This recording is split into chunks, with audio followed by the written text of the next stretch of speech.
Hello everyone, welcome to your channel Simplified NCERT Science. In today's session, we are going to discuss about the 5 kingdom classification of the H. Whittaker. H. Whittaker ने जो 5 kingdom classification दिया था, he categorized, classified the organisms into Monera, Protista, Fungi, Plantae and Animalia. Today we will discuss about the 3 classifications, that 3 kingdoms, that are Monera, Protista and Fungi. So in Monera we will have the characteristics of the organisms that belong to Monera. These are unicellular prokaryotes, means they are made up of only single cell and they are prokaryotes. Mainly इनके पास कोई true nucleus नहीं होता और ना ही cell organelles अभी तक develop हुए हैं, और इनमें से कोई भी ऐसा ऑर्गेनिज्म नहीं है जिसमें multi cellular body design present होगा. Third feature is they may or may not contain a cell wall. Cell wall इनके कुछ ऑर्गेनिजम्स हैं जो सेल वॉल पोसेस करते हैं और कुछ ऑर्गेनिज्म सेल वॉल पोसेस नहीं करते हैं. सेल वॉल का प्रेजेंस होने या ना होने से इनका बॉडी डिज़ाइन जो है that gets changed. Body design में कुछ चेंजेस होंगे सेल वॉल की प्रेजेंस या एब्सेंस की वजह से. दीज में भी हेट्रोट्रॉफिक और ऑटोट्रॉफिक. ऑटोट्रॉफिक मीन्स अपना खाना जो है ये खुद बनाते हैं, मे बी वो फोटोसिंथेसिस से हो. एंड हेट्रोट्रॉफिक मतलब they depend on the other organisms and the environment for their food. इसके एग्जाम्पल हैं जैसे बैक्टीरिया, साइनोबैक्टीरिया एंड साइनोबैक्टीरिया जिसको हम ब्लू ग्रीन एल्गी भी कहते हैं, और माइकोप्लाज्मा जो स्मॉलेस्ट ऑर्गेनिज्म है अर्थ पे, दैट इज़ माइकोप्लाज्मा, वो भी इसी मोनेरा ग्रुप के अंदर इंक्लूडेड है.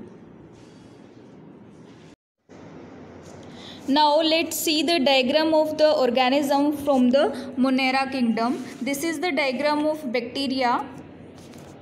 This is bacteria and we can see capsule which is the outermost covering. Beneath this is cell wall, then there is plasma membrane. This is nucleoid, not true nucleus but it is nucleoid. हमें पता है कि prokaryotes में nucleus की जगह एक region होता है, nuclear region, that is called as nucleoid, और वो कंटेन करता है DNA. Now this is the cytoplasm and this is the flagellum. You can see this long structure which is used as an appendages is the flagellum. This is the structure of Anabaena. Anabaena constitutes the resting spores in one segment and this is heterocyst. Heterocyst इसको एक support provide करती है. ये दोनों ही organism Monera से belong करते हैं. Next kingdom is protista. Protista के ऑर्गेनिजम्स यूनिसेलुलर होंगे लेकिन ये यूकैरियोटिक ऑर्गेनिजम्स हैं, मतलब इनके पास वेल डेवलप्ड सेल ऑर्गेनल्स हैं, और कुछ ऑर्गेनिजम्स अपेंडेजेस डेवलप करते हैं. अपेंडेजेस वो स्ट्रक्चर हैं which are use for the locomotion, movement के लिए रिस्पॉन्सिबल होंगे जो, और ये अपेंडेजेस हेयर लाइक भी हो सकते हैं और विप लाइक भी हो सकते हैं. अगर ये स्ट्रक्चर हेयर लाइक हैं तो हम इनको सिलिया कहेंगे, और विप लाइक हैं तो हम इनको फ्लैजिला कहेंगे. विप का मतलब होता है चाबुक, जैसे चाबुक होती है उस शेप का हमारे पास स्ट्रक्चर होगा for the locomotion. Second point is they exhibit an autotrophic or heterotrophic, यानी कि कुछ ऑर्गेनिजम्स हैं जो अपना फूड खुद प्रिपेयर करते हैं, जबकि कुछ organism heterotrophic mode of nutrition show करते हैं. इसके एग्जाम्पल इंक्लूड करेंगे amoeba, paramecium, diatoms and protozoans. This is the diagram of amoeba. You can see this is ectoplasm, यानी कि outermost membrane, liquid region. This is the cell membrane. This is the food vacuole. Food vacuole is used to store the food. This is the nucleus. This is nucleolus inside the nucleus. Nucleus के अंदर एक dotted structure है, that is nucleolus. ये contractile vacuole है, as the name is suggesting ये contraction करता है। Contraction क्यों करता है कि जैसे ही अमीबा को फूड लेना है तो ये फूड वैक्यूल में इकट्ठा हो जाएगा, लेकिन जो डाइजेस्टेड फूड है that is stored as an excretory product, और ये कॉन्ट्रैक्टाइल वैक्यूल कॉन्ट्रैक्ट करता है और उस एक्सक्रीटरी फूड को बाहर रिलीज करने में हेल्प करता है। दीज आर सूडोपोड्स, इनको सूडोपोडिया कहेंगे। दीज आर फॉल्स फीट, यानी कि मूवमेंट के लिए अपेंडेजेस हैं। सूडो मतलब फॉल्स, पोड्स का मतलब फीट। तो अमीबा में pseudopodia are use for the locomotion. दो प्रोसेस होती हैं, एंडोसाइटोसिस एंड एक्सोसाइटोसिस। एंडोसाइटोसिस का मतलब होता है, एंडो वर्ड रिलेटेड है इनटू से, एक्सो का मतलब आउट। अगर अमीबा कोई भी substance inside the body gain करता है तो उसको हम एंडोसाइटोसिस कहेंगे। साइटोसिस का मतलब सेल, एंडो का मतलब इनटू। अगर कोई सब्सटेंस रिलीज करता है ये outside of the body, that is called as exocytosis. Exo मतलब out, cytosis means cell, outside the cell. This is the diagram of paramecium. Here is a contractile vacuole, ये भी contraction करेगा और substances को outside the body inside the body intake and outtake में, यानी कि excretion of substances outside the body में help करेगा। This is macronucleus. Macro means large, this is micro nucleus, ये एक स्मॉल न्यूक्लियस है। एक्चुअली ये एक ही न्यूक्लियस के फ्रेगमेंट्स हैं जो दो पार्ट्स में डिवाइड हो गया, macro nucleus and micro nucleus. ये इसकी बॉडी पे कंप्लीट हेयर लाइक जो स्ट्रक्चर हैं that are called as cilia.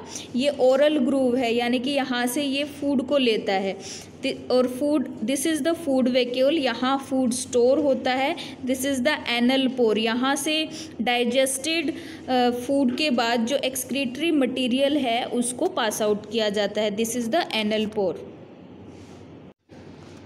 This is a protozoa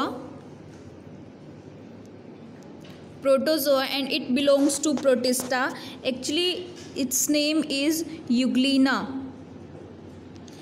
it has a long flagellum जो मूवमेंट के लिए रिस्पॉन्सिबल है। फिर आइज़ डेवलप नहीं हुई हैं, उनकी जगह सिर्फ आई स्पॉट्स प्रेजेंट हैं। एक शॉर्ट फ्लैजिलम है जो बैलेंस करता है बॉडी को। बेसल बॉडी है।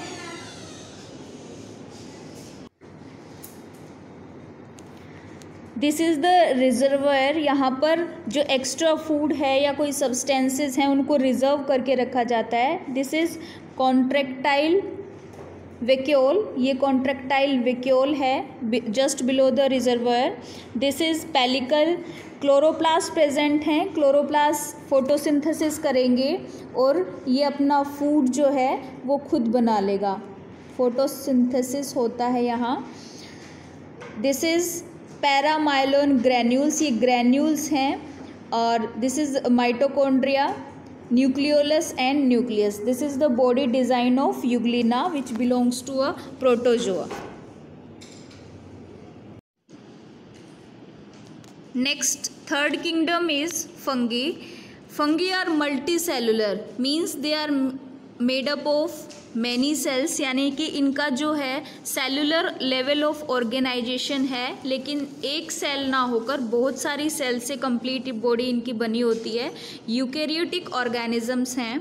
They exhibit a saprophytic mode of nutrition. Saprophytic mode of nutrition होता है जिसमें कोई भी ऑर्गेनिज्म डिकेइंग ऑर्गेनिक मटेरियल पे, जो गला सड़ा ऑर्गेनिक मटेरियल है उस पे फीड करता है और उसको एज अ फूड ऑब्टेन करता है। The cell wall is made up of chitin. Chitin एक हमारे पास कॉम्प्लेक्स शुगर मॉलिक्यूल है, यानी कि शुगर के छोटे छोटे मॉलिक्यूल्स ने मिलकर एक पॉलीमर बनाया है, that is complex sugar molecule chitin, और उससे इनकी सेल वॉल बनी होती है। They live in a symbiotic relationship. Symbiotic relationship होता है जिसमें दो ऑर्गेनिजम्स इस तरह से एक दूसरे के साथ अटैच हैं कि दोनों को एक दूसरे से बेनिफिट होता है, कोई किसी को हार्म नहीं करता। यहाँ पर जो फंगी है वो एल्गी के साथ रिलेशनशिप, सिम्बायोटिक रिलेशनशिप डेवलप करता है। इसमें एल्गी जो है, एल्गी का काम है फूड बनाना, और जो फंगी है वो सपोर्ट प्रोवाइड करता है। ठीक है, तो एल्गी को सपोर्ट मिल जाता है और फंगी जो कि खुद फूड नहीं बना सकता उसको फूड मिल जाता है। तो ये सिम्बायोटिक रिलेशनशिप डेवलप करते हैं। इस तरह की लाइफ फॉर्म्स को हम लाइकन्स कहते हैं। लाइकन्स तुमने देखा होगा कि कई बार ट्रीज़ की जो बार्क हैं वहाँ पर कलरफुल पैचेस होते हैं, that colourful patches are lichens. इसके एग्जाम्पल हैं, यानी कि कुछ फंगी जो इस ग्रुप को रिप्रेजेंट करते हैं वो हैं ईस्ट है, aspergillus, penicillium and agaricus. We will see the diagrams of these organisms. In this picture, the organisms belonging all are fungi. This is Aspergillus, this is Penicillium and Agaricus. ठीक है, Aspergillus में ये body है and it is containing many pores. This is the structure of Penicillium and this is Agaricus. तुमने mushroom भी देखा होगा, बहुत कॉमन इसका एग्जाम्पल है। ठीक है, मशरूम आप सबने देखा होगा, that belongs to fungi.